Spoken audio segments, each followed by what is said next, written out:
Ang ika-anim na wika. Ito po ay makikita natin sa sulat po ni Apostol San Juan sa 11 na kabanata, verses 13. Nang masipsip na ni Jesus ang alak, sinabi niya, naganap na.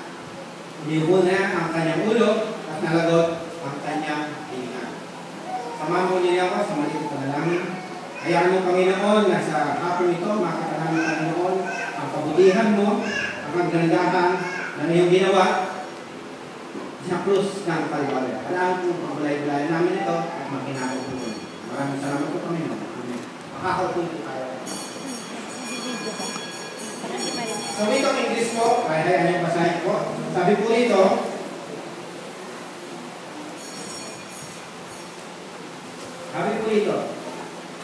so when Jesus has received the sour wine, he said, "It is finished."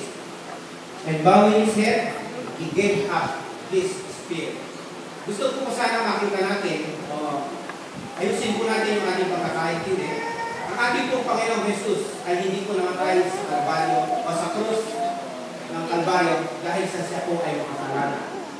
Siya po ay namatay. Pagkat ayon po rito, he voluntarily gave up his spirit. Ibinigay niya po yung kanyang buhay. Sinuno. Ayon po sa pagkakaata sa kanya ng ating Panginoon. The sixth utterance. Yung pangalan po wika, sabi po ito, naganap na. Our Lord was crucified at 9 o'clock in the morning, and He spent the first 3 hours on the cross in the sunlight. Sa kainitan po, alas 9, kainitan ng tanghali. Then, the darkness came, and at the end of the darkness, He cried, my God, why hast thou forsaken me?" Yun po ang kanyang nakusap. The first 3 statements, una itong tatlong katagang wika, ay nabatay, o it was centered upon others. Una, upon his enemies, sa kanyang pong mga kaaway. Pangalawa, ito ay nasentro sa thief, sa mga magnanakaw. At ang pangatlo, it was centered to John, his beloved, and to Mary, his mother. But in the last 3 acts, in the 3 last statements, it was focused on himself. Upon his body, sabi niya, I thirst. And upon his soul, he said, it is finished. And lastly, the 6th, it is to his spirit. Father, into thy hands I commit my spirit. Tatlo pong elemento, body, soul, and spirit. All were offered by the Lord Jesus Christ in perfect obedience to His Father. Likewise, we human, we are mandated to and ask that you shall love the Lord. You shall love the Lord your God with all your heart, with all your soul, and all your mind. Tatlong elemento rin po. Sabi po, let the world be receptive to God's restoring love. Ang halaga po ng kamatayan ng Biyernes Santo, ito, ang pinakabot po nito ay ang pag-ibig ng ating Diyos. Madaling sabihin, madaling intindihin, mahirap gawin. Lalo na po, kung hindi natin batid, kung anong ibig sabihin ng halaga ng Diyos, halaga ng Diyos ng Kalbaryo. We today will try to face the horror of the cross. Ayaw natin tignan, ayaw natin silipin. Ano yung cross? Sabi pa ating kapatid, ang cross ay lugar kung saan dito, ito ay lugar ng kahihiyan. Lugar ito ng kapahamakan. Lugar ito ng kaparusahan. Napakalupit na lugar kung saan ang isang kriminal ay pinarusahan. Actually, we have embellished the cross. We beautify it. We have made it a piece of jewelry. Sinasabi na lang natin bilang palamuti sa ating mga katawan, sa ating lupang katawan. But the real meaning set aside the cross. The crucifixion means penalty. It is shame, torture, and so agonizing, slow death, which our Lord Jesus obediently obeyed. Obediently obeyed unto his death, even the death at the cross. Today, criminal, isang criminal, it is only a just kasi nagkasala siya. And fair, but to Jesus Christ, hindi ata ito katanggap-tanggap. I wonder, did Jesus ever want to quit? Ito kaya nakatapang bumaba sa cross bago sumamatay?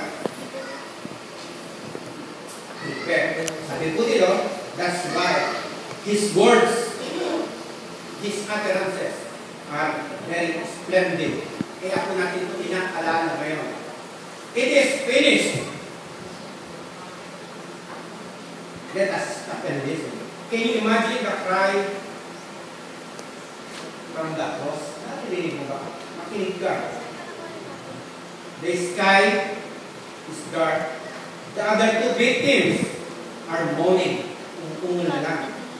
The jeering mouths are silent. Tumahimik na yung mga mapanudyaw, mga bunganga. Perhaps there is silence. Then Jesus draws in a deep breath. Para kung makahinga ka, kailangan bumuelo ka. Iapak mo yung paa mo na nakapako para iangat iyong bagay na makakuha ka ng belo. Then, he draws in a deep breath, pushes his feet down on that Roman cross, down on that Roman nail, and he cries, "It is finished." By the way, what happened? What is being done? What is finished? Una ko, sabi ko rito, it is finished. The history of the long plan of redeeming man was finished. The message of God to man was finished. The works done by Jesus as man was finished. The task of selecting and training ambassadors of Christ was finished. The job was finished. The song had been sung. The blood had been poured. The sacrifice had been made. The sting of death had been removed. It was over. Naganap na po. Jesus gave up his spirit. Kusang loob niya pong ibinigay. Kusa niya pong loob na isinuko ang kanyang buhay. The death of Jesus is voluntary given by him. Ang karayot defeat, hardly siguro. Had his hands had na been fastened, kung hindi siguro na ako yung kanyang makaray, baka napasok siya. Saya, it is finished. I dare say that the triumph fist would have been punched in that dark sky. No, it is not a cry of despair. Naganap na. It is a cry of completion. It is a cry of victory. A cry of fulfillment. Yes, even a cry of the dead. The Son of Man remained, and thank God that he did. Thank God that God endured the cross. Kung saan dapat ang isang makasalanan na tulad ko, tulad mo, kung siya mapapako bilang tumanggap ng kaparusahan ng kasalanan. Taon-taon po ginugunita natin itong pangyayari ito. Naganap na. It is finished. But then, what does it mean to me? Ano ba ito sa akin? How does it affect me? What is it to me? Listen. Because of this, you and I have the assurance of salvation. The eternal salvation. Jesus Christ dying on the cross was God's perfect and faultless sacrifice. The Lamb of God who takes away the sin of the world. The message of the gospel, the work of salvation, is completed. It is finished. Naganap na. Nagets ba? Let us reflect a little more. Mas malalim. You and I don't have to go around with the weight and burden of sin. You don't have to carry the guilt of sin. Naganap na. We are forgiven. The work of salvation has been done. But, tanong sa tanong ko, siguro marami ang tatanong, but why am I not living victory? Parang kulang. Do I miss something? What then must I do? Let me tell you, brothers and sisters, naganap na. Kailangan lang. Dapat, alamin mo. Alam natin, unawain at lumakad ang mga aspeto ng kaligtasan. Salvation is not just one. Hindi naman ito kapatawaran ng kasalanan. There are 3 aspects of salvation. Nagtatang tayo, bakit maraming matatandang member? Bakit marami tayo? 56 years na, pero hindi nakakasiguro.